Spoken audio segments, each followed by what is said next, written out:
প্রথমে আমরা গুগল শিটসে যাব। যাওয়ার পরে প্রথম আমার যে ফাইল এটা ওপেন করব। ওপেন করার পরে প্রিন্ট এরিয়া সিলেক্ট করব।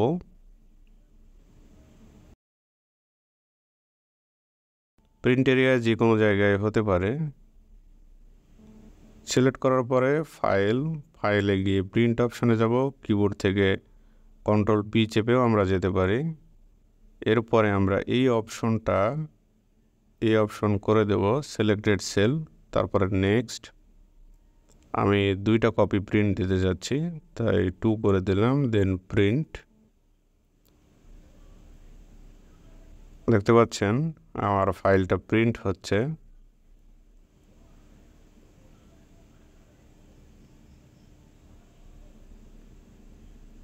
এই ছিল ভিডিওটি দেখার জন্য ধন্যবাদ। ভিডিওটি ভালো লাগলে লাইক দেবেন।